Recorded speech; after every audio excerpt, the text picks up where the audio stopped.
Ya manje sila endlini etrenda kakhulu sinensizwa lapho umfoka amagaye yakamaphumulo ekuyiyona eyakhe umuzi phansi kwebridge la kumasipala weTheku.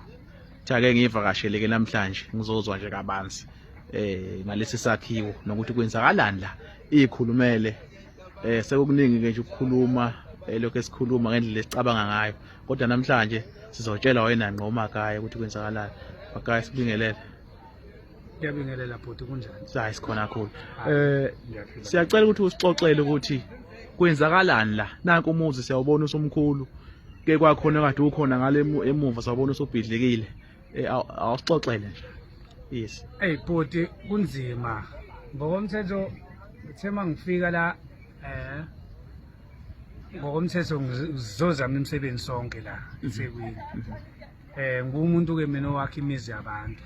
So la ngingaqala ibhizinisi lama blocks. Njengoba ngaqala ibhizinisi lama blocks njena ngidayisa ama blocks.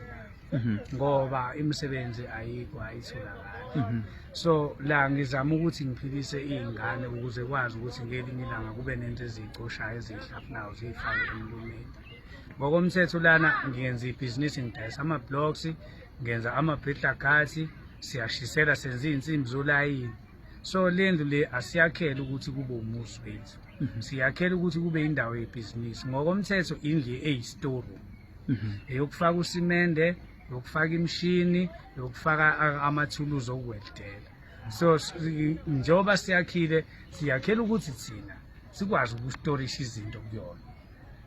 Ongangokuba silimele nje ukuqala kade sakhe yokuqala safaka izinto kuyona wafika kumasipala wathi asifune ubulunga balendawo. Ubulunga balendawo ke ngakhuluma nekhansela lethu ekuthiwa uziveshe elu-Ward 75 la eLamontville. Kwaba yilona ke lingichazisela ngabanzi mayelana nomhlaba ukuthi umhlaba ukuze ukwazi ukusebenzisa landela yipi imigomo. Nangempela ke mina ngayilandela imigomo abathi angiyilandele bathi ukhansela angiyekwa ngoNyama Trust. Ngizofika ngoNyama Trust ukhona usizo engizolithola. Ngifike nazo izithombe ngiphatha indawo engisebenzela kuyona. Nabo banayo imemo. Ngaya khona banginika ama forms bathi angibuyele emumva ebukhosini bakacela eNgonyameni. Ngaye eNgonyameni sakhuluma nobukhosi bakacela. Ngachaza udaba ukuthi cha ngumfana omncane ngifuna ibhizinisi nayi indawo ngiyibonile kade iyihlathi kuhlala amaphara kuyona kudlala ubugebengu kuyona. Ngafike ngayiklina yabo. Manje ngiyacela ukuthi ningivumele ubulunga kubona ukuthi le ndawo ngikwazi ukuyisebenzisa.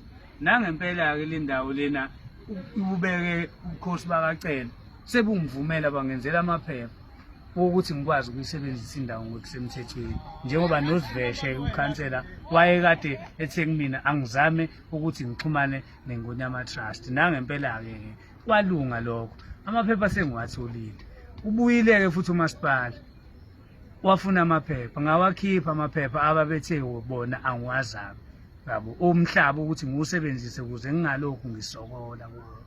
Nangempela ke ngithe mangabe sengiwatholile ke lawo maphepha ngaba bafika la sengakha ke ngacela nakonkosi ukuthi ngizocela ukwakha ithoilet nendlu yokubeka amathuluzi njengoba umasipala nawo wawushila ukuthi okubeka lokho lapha ukuthi awunayo indlu yokubeka izinto ucela indawo yokubeka izinto just ukuthi at least noma wakha ithoilet noma ngabe u1 room noma u2 room okustorisha izinto. Nangempela ke bavuma ubukhosi bakacela ngakwazi ukwenza lokho njengamanje ke iqalile lendle engiyenzayo yabo lendle engiyenzayo ngiyenzela ukuthi ngikwazi ukubeka zona izinto impahla zokusebenza akuve ukuthi umuzi wami yabo. Okusho ukuthi ngeke sikubone usuhlala khona la. Akulula ukuthi ningibone ngihlala khona la ngoba indawo yebhizinisi but nginamabhizinisi amaningi ala emqondweni wami ngaphandle kokuthi kube yiblocks leli ngilenzayo. For an example kade nginestore la kade ngikhona bayibona lonto nje yabo ngiyakha imizi yabantu akuyona ibhizinisi lonke lelo uyayibona lonto leyo.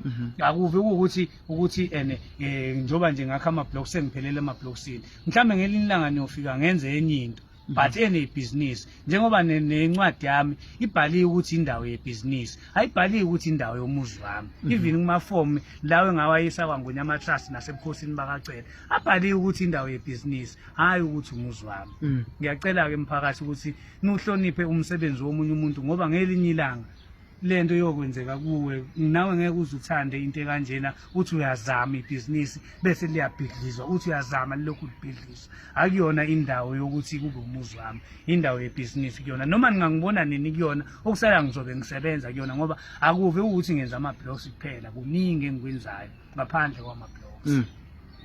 Le yandlu leya phansi kwebridge yabhidlizwa singakanani indleko wangena kuzona yabhidlizwa ubani?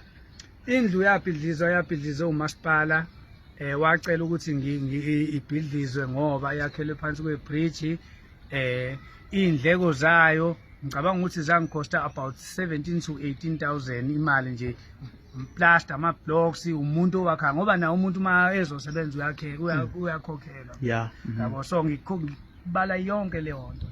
So nalendlu leyo yakhe njengamanje uyakha ngey'thukuthukhu zakho zokuyisebenza? Yakha ngey'thukuthukhu zami akekho umasipala ophinde wangilekelela just ukuthi angincede ukuthi njengoba walinyalelwa njengoba kuyibhizinisi lelo liqalayo yabo ongcono sokulekeleleke ngalokhu ngoba nakho sesikubulalele futhi into yakho ongcono sikulekelele ngalokhu nalokhu-ke just ukuthi ibhizinisi lakho likwazi ukuqhubeka. Siyacela-ke emphakathi wakithi ukuthi njengoba singabantu abamnyama singasebenzi sizama la impilo azizami la ukuthi sibambe inkunzi sikhomba abantu kube ney'nkinga asibambe inkunzi ngoba mase abambe inkunzi futhi kuzoba nenkinga singene emajele kodwa manje sizama ukuthi siyiphilise thina ngezandla zethu esayinikwe uNkulunkulu wasinika amandla ethu okusebenza ukuthi asiyisebenzele ukuze sikwazi ukuthi siphilise imindeni yethu. Bonga Magayi. Yabonga. Sibuke le ndawo uMagayi uthi indawo yokusebenza le akona umuzi nansi ibukeka kanjena nakho ngemuva la akwabhidlizwa khona ekuqaleni wayakhe la umasipala wayibhidliza wasekuba ke ilesi sakhiwo njengamanje sisibone iso lesi